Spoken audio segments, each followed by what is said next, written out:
Hello, my name is Vivian Loftness, and I'm a professor of architecture and Paul Mellon Chair at Carnegie Mellon University in Pittsburgh.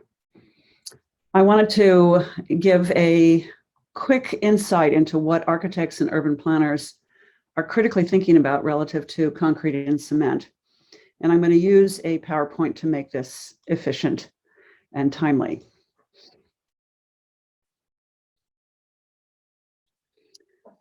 So I know that everyone in this room is actively looking at carbon and climate relative to cement and concrete.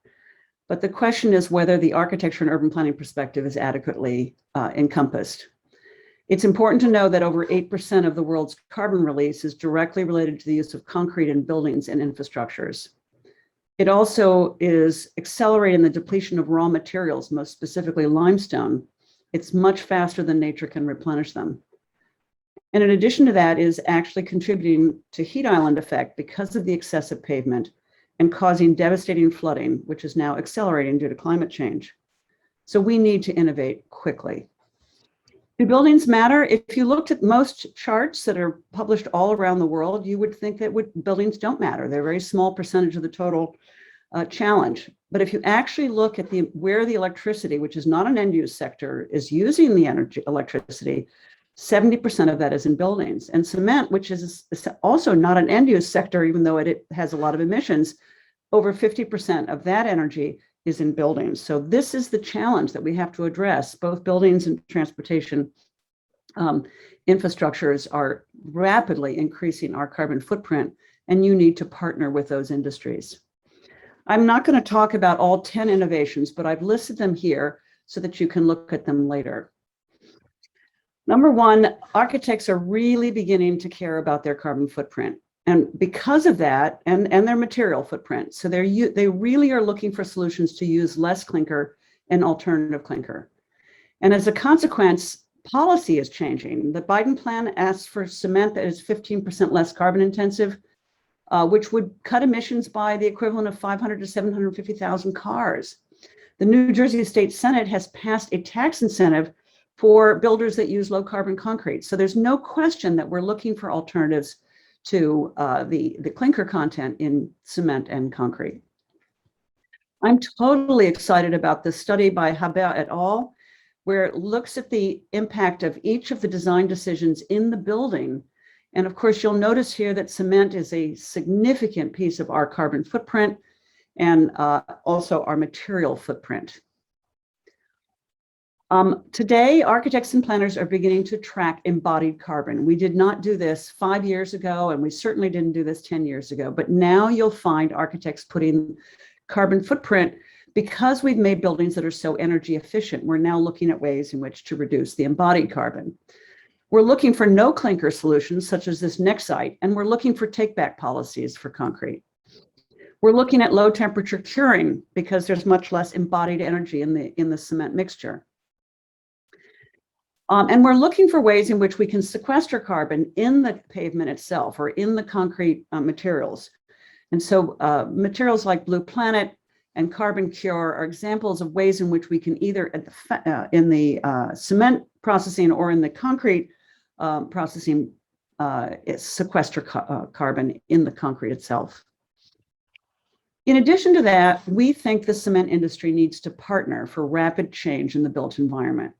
At the moment, we are paving our way into a serious environmental crisis. We have 52 degrees centigrade parking lots, no ability to absorb rain. We need reflective surfaces to reduce heat island, and we need porous surfaces to reduce flooding. The Smart Surface Coalition is a group of 30 international organizations that are dedicated to cooling cities, slowing climate change, enhancing equity.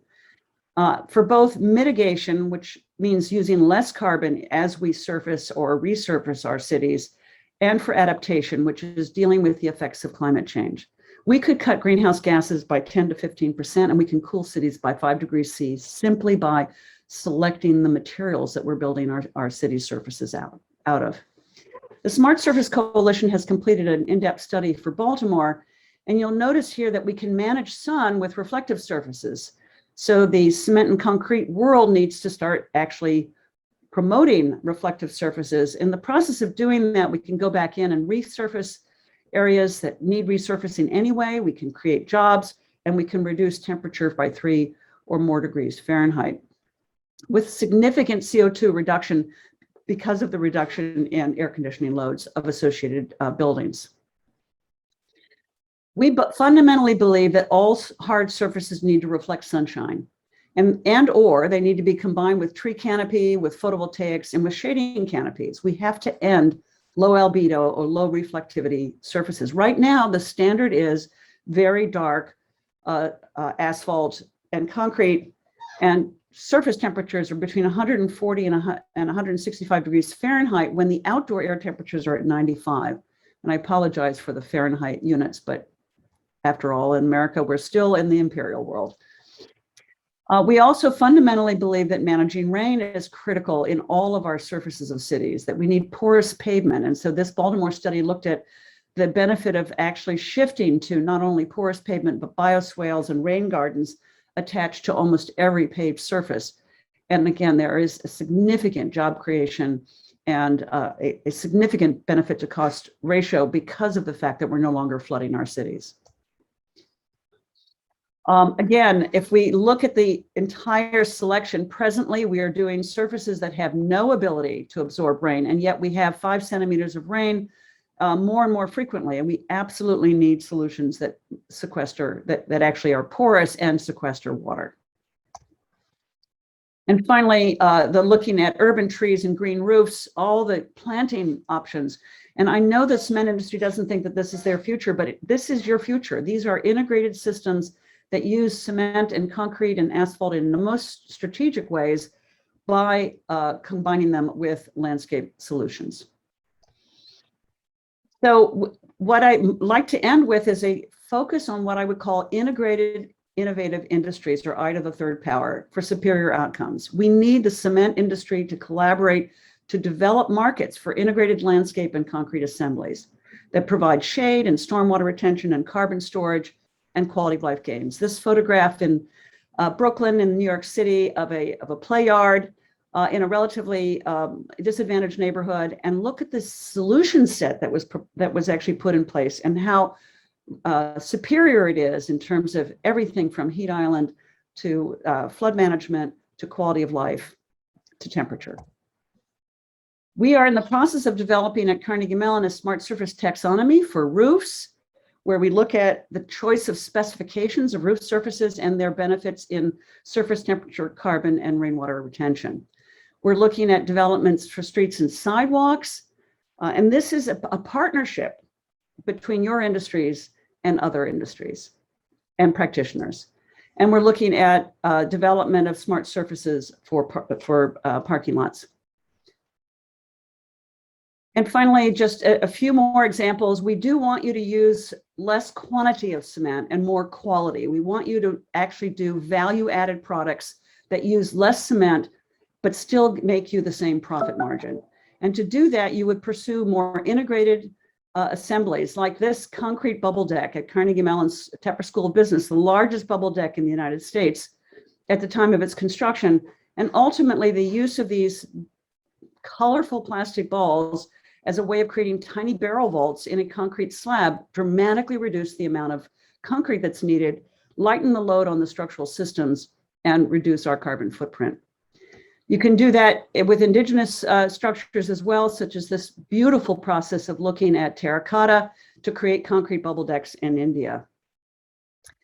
And you can look at solutions to mass timber concrete assemblies, because there's no question that we would like to sequester some of our carbon by using sustainably forested timber. And we need the concrete both for its fire capability as well as its structural abilities. And there's assembly solutions that we're hoping the cement industry will embrace energetically.